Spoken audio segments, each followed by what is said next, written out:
മന്ത്രം തന്ത്രം ശകലം കുതന്ത്രം വീണോടം വിദ്യ. അത് തന്നെ കാര്യം. അല്ലാതെ ഇപ്പൊ എന്നെ ഒടിഞ്ഞു പോയി. നമ്മള് നമ്മുടെ ബുദ്ധി ഉപയോഗിച്ച് നമ്മൾ ഇങ്ങനെ കഴിഞ്ഞ കൊല്ലം പോയതിന്റെ കൂടെ കൂട്ടി കൃഷിക്കാരൻ കൃഷി ചെയ്യുന്നുണ്ടെങ്കിൽ അവൻ നല്ലൊരു സയന്റിസ്റ്റ് പോലെ വർക്ക് ചെയ്യണം. അല്ലാത്തവരൊക്കെ ഇങ്ങനെ നടക്കും. അത് നഷ്ടപ്പെട്ടു, ഇത് നഷ്ടപ്പെട്ടു, ഇതിൽ കൃഷി ലാഭകരം മനസ്സുമടുത്ത ഒരു മൂലയ്ക്കിരിക്കും. ഒരു നഷ്ടം ഉണ്ടായെന്ന് കരുതി പിന്നെ അതിനെ പ്രതികരിച്ച് കയറാനുള്ള കഴിവുണ്ടാകും. പ്രിയപ്പെട്ടവരെ, നമ്മളിപ്പോൾ എത്തിയിരിക്കുന്നത് കോട്ടയം ജില്ലയിൽ കാഞ്ഞിരമറ്റത്തുള്ള വെട്ടുവയലിൽ ടോമിൻ്റെ അടുത്താണ്. വാഴയെല്ലാം കൂടെ ഇങ്ങനെ കൂട്ടം കൂടി നിൽക്കുന്നതന്നെ. ഞാനൊരു സിംഗിൾ വാഴ നട്ടതാ. സിംഗിൾ ഒറ്റക്കുഴി എടുത്ത് വാഴത്തോട്ടമായിട്ട് നട്ടതാ. പക്ഷേ അത് കഴിഞ്ഞ പ്രാവശ്യത്തെ കാറ്റത്ത് കംപ്ലീറ്റ് ഒടിഞ്ഞ് നാശമായിട്ട് പോയി. ഒടിഞ്ഞു കിടക്കുന്നതാണ് ആ കിടക്കുന്ന മൊത്തം തോട്ടം നശിച്ചുപോയി. അതായത് ഒരു പിഞ്ച് കായായിട്ട് നിൽക്കുക, അത്രത്തെ വെച്ച് ഒടിഞ്ഞു. അപ്പൊ കൊല ഉള്ളിൽ കയറി പിഞ്ച് കായായിട്ട് വന്നു. പിന്നെ ഞാൻ നിൽക്കട്ടെന്ന് വെച്ചു. അപ്പൊ ഇത് കൂമ്പലായിട്ട് നിൽക്കുമ്പോൾ എങ്ങനെ വരും എന്ന് അറിയാൻ വേണ്ടി ഞാൻ നിർത്തിയതാണ്. അപ്പൊ ഇതൊരു 5-6 ഉണ്ടല്ലോ. ഒരെണ്ണത്തെ ഒരു ചോടെ തന്നെ 6 നിപ്പുണ്ട്. 6-7 വെച്ച് വരും. ഏതാണ്ട് ഒരു പകുതി വളർച്ചയായിട്ടുണ്ട്. ഇനിയിപ്പോ ഇതിന് ജൈവവളവും വാഴയ്ക്ക് മസ്റ്റ് നമ്മൾ പൊട്ടാഷ് ചെയ്തിരിക്കണം. അപ്പം രാസവളം പൊട്ടാഷ് ചെയ്യില്ല, രാസവളം ഇല്ലാതെ വാഴ കയറുകയില്ല. അപ്പൊ അങ്ങനെയുള്ള ഐറ്റം ഇട്ടുകൊടുത്ത് സംരക്ഷിച്ച് നിർത്തി കഴിയുമ്പം എനിക്ക് എങ്ങനെ കളിച്ചാലും ഇതിലൊക്കെ ഒരെണ്ണത്തേല് ഒരു 8 കിലോ 10 കിലോ വെച്ചുള്ള കിട്ടുമെന്നാണ് എന്റെ പ്രതീക്ഷിച്ചിരിക്കുന്നത്. വാഴയുടെ വരവ് കണ്ടിട്ട് ഒരു 10 കിലോ വരെ കിട്ടാനുള്ള സാധ്യതയുണ്ട്. ചെറുതുകൊണ്ട് വട്ടത്തിൽ വല്ലതും കിട്ടുമോ? വട്ടത്തിൽ കിട്ടും. ഇനിയിപ്പോ എന്നാ ചേരുന്ന കാറ്റ് അങ്ങനെ കാണിച്ചു തരണം. എല്ലാം കൂടെ ഓരോന്നോരോന്നായിട്ട് കൊലക്കൂമ്പ് കയറുന്നതോടുകൂടി കെട്ടിയിട്ട് എവിടെയെങ്കിലും സ്ട്രെയിറ്റ് ആയിട്ട് ഉറപ്പിക്കും. ഒരു കുറ്റിയിൽ ഉറപ്പിക്കും. ഒറ്റ കുറ്റിയിൽ അപ്പം 1, 2, 3, 4, 5 വെച്ച് കൂട്ടിക്കും. ഇതുകൊണ്ട് 5 ആ കിടക്കുന്നുണ്ട്. അങ്ങനെ പല ഐറ്റം. ഒരെണ്ണത്തിന് 5 ഇപ്പം ഒരു 8 കിലോ 2, 5, 40 കിലോ വന്ന് കഴിക്കും. 40 കിലോ വന്ന് വിൽക്കാനും ചെറുകൊല ഉണ്ട്. നമുക്ക് ഒരെണ്ണത്താൽ കാര്യം നടക്കുക. വീണോടം വിദ്യ. അത് തന്നെ കാര്യം. അല്ലാതെ ഇപ്പൊ എന്നെ ഒടിഞ്ഞു പോയി. നമ്മള് നമ്മുടെ ബുദ്ധി ഉപയോഗിച്ച് നമ്മൾ ഇങ്ങനെ കഴിഞ്ഞ കൊല്ലം പോയതിന്റെ കൂടെ കൂട്ടി കിട്ടണം. അതൊരു നല്ല വിദ്യ. ഇതിപ്പം ഓഗസ്റ്റ് അല്ലേ? സെപ്റ്റംബർ, ഒക്ടോബർ, നവംബർ, ഡിസംബർ ആകുമ്പോഴത്തേനും സംഗതി കാഴ്ച കഴിയും. നവംബറിന് മുമ്പ് ഇത് നവംബർ പകുതിക്ക് കൊലയ്ക്കും. അപ്പം നനയ്ക്കാൻ വെള്ളമൊക്കെ ഉണ്ടോ? വെള്ളമുണ്ട്. അത്യാവശ്യം ഒരെണ്ണത്തിന് നനയ്ക്കുന്ന വെച്ച് നനച്ചാൽ മതിയല്ലോ. അത് മതി. പലയിടത്തും 2 വാഴ, ചിലയിടത്ത് 3, 4 വരെ ഒരു കുഴിയിൽ നട്ട് ഇങ്ങനെ കൊലയായിട്ട് നിൽക്കുന്ന ഞാൻ കണ്ടിട്ടുണ്ട് കൃഷി ചെയ്ത്. അപ്പൊ അതിൽ നിന്ന് വല്ലതും പ്രചോദനം ഉൾക്കൊണ്ടാണോ ഇങ്ങനെ 5-6? നമ്മളതെല്ലാം ഗ്രാസ്പ് ചെയ്യും. നമ്മൾ അങ്ങനെയുള്ള ഗ്രാസ്പ് ചെയ്യുമ്പോൾ തക്ക സമയത്ത് ഒടിഞ്ഞു പോയി കഴിയുമ്പോൾ ഇതിന്റെ വിത്ത് നമ്മള് പറിച്ച് വേറെ നട്ട് വേണം വേറെ ഉണ്ടാക്കാൻ.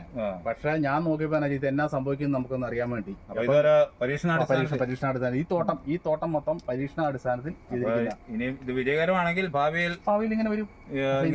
വരാൻ പോകുന്ന വേറെ ദൂഷ്യമുണ്ട്. ഈ ഒരു കൊല കഴിഞ്ഞ അടുത്ത വിത്ത് വന്നു കഴിഞ്ഞാൽ വിത്തിന് ശക്തി കുറയും, രണ്ടത് കരിക്കേട് പിടിക്കും. അപ്പൊ ഈ 6 നമുക്ക് 5 കൊല്ലത്തെ കൃഷിയുടെ ഇങ്ങനെ പോരുക മതി. അപ്പൊ പിന്നെ റീപ്ലാന്റ് അടിക്കും.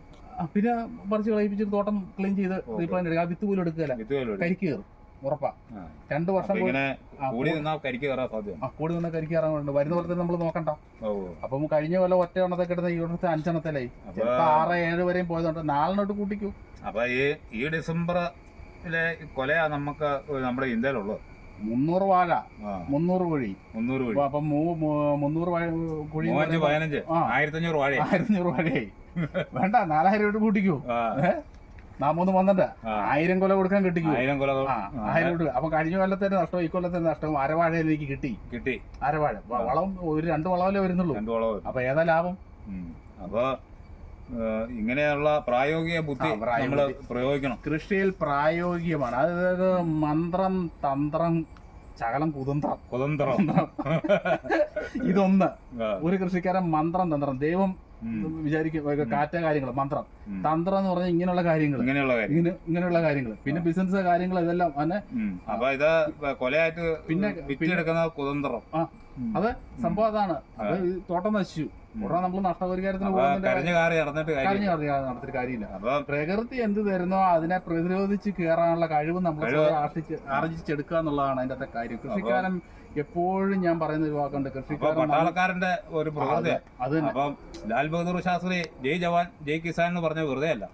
അപ്പൊ പട്ടാളക്കാരനോട് കടപിടിക്കുന്ന ഒരു പോരാട്ടം തന്നെയാ കൃഷിക്കാരൻ നടത്തുന്നത്. ഏത് കൃഷിയും നമ്മൾ പകുതി ലാഭത്തിലാക്കി എടുക്കാൻ നോക്കുക. നമ്മൾ എന്ത് മുടക്കുമുതൽ മുടക്കുന്നു അതിന്റെ 3 ഇരട്ടി ലാഭകരമാക്കി എടുക്കുക. പ്രകൃതി ചതിച്ചാൽ പോലും നമുക്ക് ലാഭം കിട്ടാൻ 1-2 വർഷം 1.5 വർഷം കൊണ്ട് കിട്ടിക്കഴിയും. ആ രീതിയിൽ നമ്മൾ കൃഷിയെ അനലൈസ് ചെയ്തെടുക്കാൻ നോക്കണം. അപ്പൊ നിരീക്ഷണ പാഠം, ഒരു കൃഷിക്കാരൻ എപ്പോഴും നിരീക്ഷണ പാഠം ഉള്ളവനായിരിക്കണം.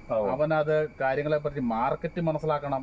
രണ്ടാമത്തെ ലാഭകരമാക്കാനുള്ള വഴികൾ നമ്മൾ മനസ്സിലാക്കിയെടുക്കുന്നത്. കൃഷിക്കാരൻ കൃഷി ചെയ്യുന്നുണ്ടെങ്കിൽ അവൻ നല്ലൊരു സയന്റിസ്റ്റ് പോലെ വർക്ക് ചെയ്യണം. അല്ലാത്തവരൊക്കെ ഇങ്ങനെ നടക്കും. അത് നഷ്ടപ്പെട്ടു, ഇത് നഷ്ടപ്പെട്ടു, ഇതിൽ കൃഷി ലാഭകരമടുത്ത ഒരു മൂലയ്ക്കിരിക്കും. ഒരു നഷ്ടം ഉണ്ടായെന്ന് കരുതി പിന്നെ അതിനെ പ്രതികരിച്ച് കയറാനുള്ള കഴിവുണ്ടാകും. അവനെ കൃഷിയെ അനലൈസ് ചെയ്തെടുത്തോണ്ടിരിക്കുക. ഏത് കൃഷിയെ ലാഭകരമുള്ളത്, അങ്ങനെ ചെയ്യുന്ന കൃഷിക്കാരനെ നിലനിൽപ്പുള്ളൂ. വരുന്ന കൊല്ലം ഏതനെയാണ്, ഒരു കൊല്ലം മാർക്കറ്റ് കുറഞ്ഞാൽ വരുന്ന കൊല്ലം 2 കൊല്ലം കഴിയുമ്പോൾ അതിന് ഇരട്ടി വില ഉണ്ടാവും. അപ്പൊ നമ്മൾ മനസ്സിലാക്കിയിരുന്ന ചേനക്ക് ഈ കൊല്ലം വില കുറഞ്ഞാൽ വാഴയ്ക്ക് വരുന്ന കൊല്ലം വില കൂടിയിരിക്കും. അതിനൊരു താളമാകും. അപ്പൊ അത് തമ്മില് നമ്മൾ നോക്കിയിരിക്കുക. ഏത് കൃഷിയാ കൂടുതൽ വില കൂടാൻ സാധ്യതയുള്ളതെന്ന് മനസ്സിലാക്കുക. അത് ആ കൊല്ലം ചെയ്യുക.